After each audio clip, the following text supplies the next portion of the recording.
Nepal festival 2022 को यो निकै आकर्षक समारोहका अध्यक्ष महोदय, यो फेस्टिभल उद्घाटन समारोहमा उपस्थित विभिन्न संघ संस्थाका प्रतिनिधि साथीहरू, विभिन्न राजनीतिक दलसँग सम्बन्धित साथीहरू,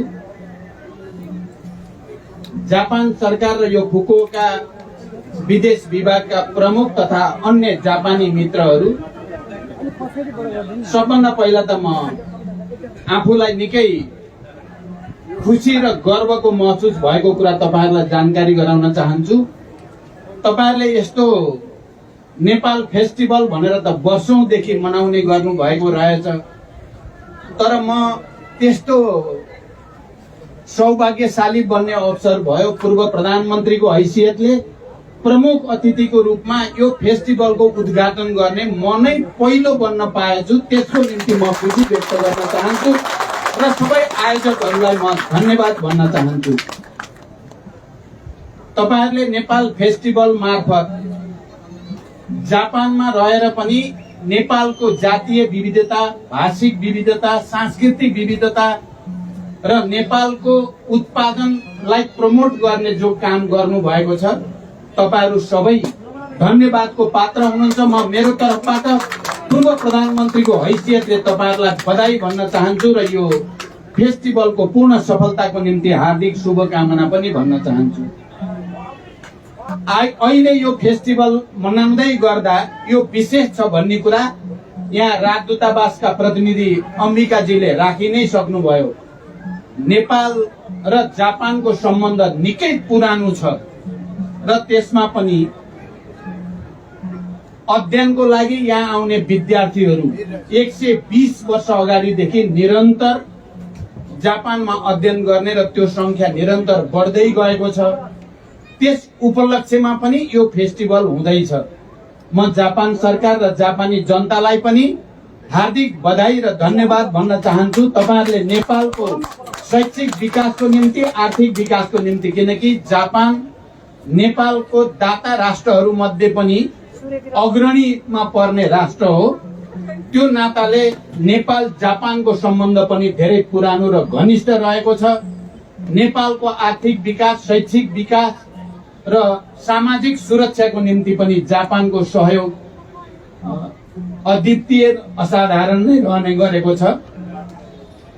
र फेरि यस खालको फेस्टिभलले जापानी जनता र नेपाली जनताको बीचको, जनताको स्तरको सम्बन्धलाई पनि सुदृढ गराउने र आउने दिनमा नेपाल जापान सहयोगको क्षेत्रलाई अझ विस्तार र सुदृढ गर्न पनि धेरै ठूलो भूमिका खेल्छ भन्ने मेरो विश्वास छ। त्यसको निम्ति पनि म तपाईहरुलाई धन्यवाद भन्न चाहन्छु। त्यति मात्रै होइन, नेपाल जापान सम्बन्धको दृष्टिले कुरा गर्दा जापानी एकजना महिला जुनको ताबई, जसले संसारको सबभन्दा अग्लो शिखर सगरमाथाको पहिलो आरोहण गर्ने महिलाको रूपमा विश्वव्यापी रूपमा स्थापित हुनुहुन्छ, त्यो नाताले पनि नेपाल जापान सम्बन्धको एउटा नयाँ आयामलाई व्यक्त गरेको छ। मलाई यहाँ तपाईहरुको बीचमा आएर कुरा गर्दै गर्दा मैले विभिन्न जापानी मित्रहरूसँग पटक पटक गरिएका छलफलहरू मैले प्रधानमन्त्रीको रूपमा या पूर्व प्रधानमन्त्रीको रूपमा, पार्टीको नेताको हैसियतले या नेपालको एउटा विशिष्ट शान्ति सम्झौता, संविधान निर्माण र अनि सबै राजनीतिक दलहरूलाई सहमति गराएर एउटा नयाँ निर्वाचनतिर लैजाने र राष्ट्रिय एकता गराउने जो भूमिका खेल्ने अवसर मलाई प्राप्त भयो, त्यसको पनि म तपाईहरुको अगाडि स्मरण गर्न चाहन्छु।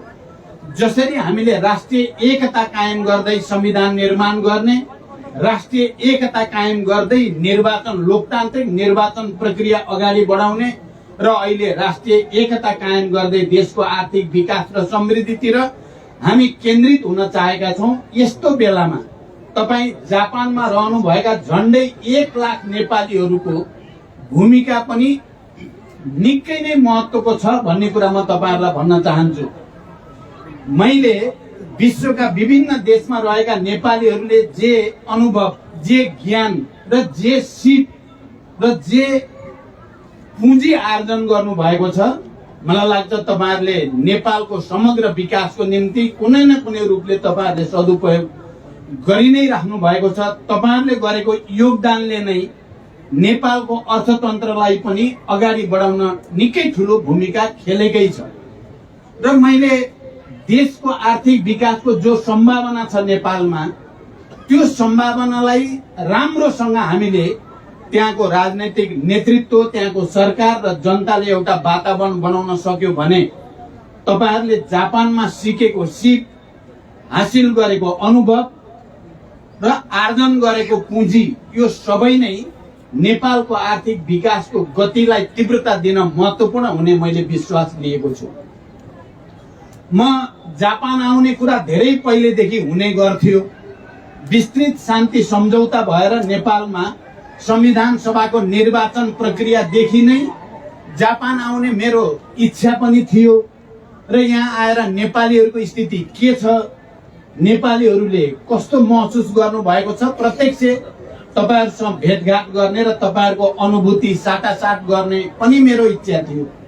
तर देशको राजनीतिक तीव्रताको कारणले पटक पटक आउने निर्णय गरेर पनि मैले त्यसलाई क्यान्सल गर्नुपर्ने बाध्यता थियो। तर अहिले संयोग नेपाली विद्यार्थीहरू जापानमा आएर उच्च शिक्षा हासिल गर्ने प्रक्रियाको 120 वर्ष पूरा भएको र तपाईहरुले फेरि नेपाल फेस्टिभल 2022 फुकुओकामा सम्पन्न गर्न लागेकै दिन म आइपुग्ने संयोग पर्यो। यो मेरो लागि खुसीको कुरा हो। यद्यपि म आउँदा आउँदै टोकियोको एयरपोर्टबाट सिधै फेरि अर्को जहाज चढेर यहाँ आउँदा आउँदै तपाईहरुको अगाडि उपस्थित छु। खाना खाने मौका पनि मिलेको छैन, तर तपाईहरुसँग भेट भयो, नखाए पनि खाएको जस्तै मलाई लागेको छ। र म यहाँ आउने कुरा गर्दै गर्दा नेपाल जापानको सम्बन्धलाई अझ बलियो बनाउन के गर्न सकिन्छ, मैले नेपालका सबै तपाई प्रतिनिधि साथीहरूसँग र अनि जापानी जो कोही नेता वा अधिकारीसँग भेट हुँदा पनि मेरो जोड नेपाल जापान सम्बन्धलाई अझ सुदृढ गर्ने, द्विपक्षीय आर्थिक र अन्य सहयोगलाई अझ प्रवर्धन गर्ने कुरामा नै केन्द्रित हुनेछ। आउने 4 दिन 5 दिनको मेरो बसाई जहाँ जहाँ गए पनि त्यसैको निम्ति केन्द्रित हुनेछ। र सुरुवात नेपाल फेस्टिभलबाट भयो, नेपाली विविधता सहित तपाईहरुसँग भेटघाटको रूपमा भयो। मलाई खुसी छ। जति बेला म यो पटक जापानमा छाड्ने भनेर निर्णय भएको थियो करिब 1-1.5 महिना अगाडि, त्यति बेला म प्रधानमन्त्रीको रूपमा या पूर्व प्रधानमन्त्रीको रूपमा पनि जापानका पूर्व प्रधानमन्त्री आबेसँग म विभिन्न रूपले सम्पर्क र कुराकानीमा हुने गरेको थिएँ र उहाँसँग मेरो विशेष मित्रताको सम्बन्ध हुन पुगेको थियो। र मैले जापानमा आएको बेलामा उहाँसँग पनि भेट्ने र फेरि एकचोटि प्रत्यक्ष कुरा गर्ने इच्छा मैले जापानी राजदूतावासबाट मार्फत पुर्याएको पनि थिएँ। तर दुर्भाग्य उहाँको यही बीचमा बडो दुर्भाग्यपूर्ण अवसान भयो। म उहाँलाई श्रद्धापूर्वक स्मरण गर्न चाहन्छु। शोक सन्तप्त परिवारहरूप्रति संवेदना पनि व्यक्त गर्न चाहन्छु। जापानमा दुर्लभ बडो हुनै नहुने घटनाको रूपमा त्यो घट्यो। हामी सबैलाई त्यसको दुःख छ। र फेरि पनि मैले अहिले लामो व्याख्या गर्नुभन्दा तपाईहरुलाई थाहा छ नेपालको परिस्थिति, हामी सबैको ध्यान जोड अहिले राजनैतिक स्थायित्व र विकास समृद्धितिर देशलाई कसरी लैजाने भन्नेतिर नै केन्द्रित छ।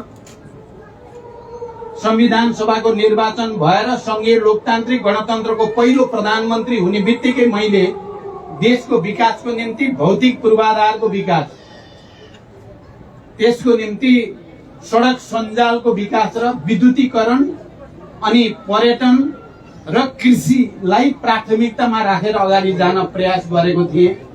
तपाईहरुलाई यो पनि थाहा छ, दोस्रो पटक मैले प्रधानमन्त्रीको रूपमा ऊर्जा क्षेत्रमा हाम्रो लामो लोड सेडिङको मारबाट देशलाई मुक्त गर्ने र आज फेरि त्यो ऊर्जा मन्त्रालयको नेतृत्व गर्दै गर्दा देशले करोडौं र अरबौंको विद्युत बेच्ने ठाउँमा हामी आइपुगेका छौं र हामी के विश्वास गर्छौं भने छिटै नेपालमा निर्वाचन हुँदैछ। तपाईहरुलाई थाहा छ स्थानीय तहको निर्वाचन सफलतापूर्वक सम्पन्न भएको छ। अब प्रदेश र संघको निर्वाचन हुँदैछ। प्रदेश र संघको निर्वाचन पछि अझ एउटा स्थिर र बलियो सरकार त्यहाँ गठन हुनेछ। जननिर्वाचित बलियो सरकारले अब ढिलो नगरी आर्थिक विकासलाई प्राथमिकतामा राखेर लानेछ। मलाई दुवैचोटि प्रधानमन्त्रीको हैसियतमा काम गर्दा जे भए पनि विकासलाई प्राथमिकता दिने, सुशासनलाई प्राथमिकता दिने र विदेशमा रहेका नेपालीहरूको सिप आर्जन र अनुभवलाई ठिक ढंगले सम्बोधन गर्ने, एनआरएनसँग सम्बन्धित सबै नेपालीहरूलाई नागरिकताको समस्याबाट मुक्त गर्ने, यी सबै र अहिले विदेशमा रहेका नेपालीहरूलाई पनि मतदानको अधिकार दिनेतिर हामी बहस गरिराखेका छौं र अहिले भर्खरै विधेयक संशोधन गर्दा पनि विदेशमा रहेका नेपालीहरूको नागरिकतालाई अझ सहज बनाउनेतिर हामीले विधेयक संशोधनको प्रक्रिया अगाडि बढाएका छौं। म यिनै कुरा राख्दै र तपाई जापानमा बस्ने नेपालीहरू र जापान सरकार र जापानी जनताले नेपाल र नेपाली प्रति जो सद्भाव 120 वर्षदेखि नेपालको उन्नतिको निम्ति, नेपालको शैक्षिक जागरणको निम्ति देखाएको छ, त्यसको निम्ति फेरि एकचोटि हार्दिक बधाई र धन्यवाद भन्दै तपाईहरु सबैलाई पनि बधाई र शुभकामना भन्दै म बिदा हुन्छु। धन्यवाद, अभिवादन।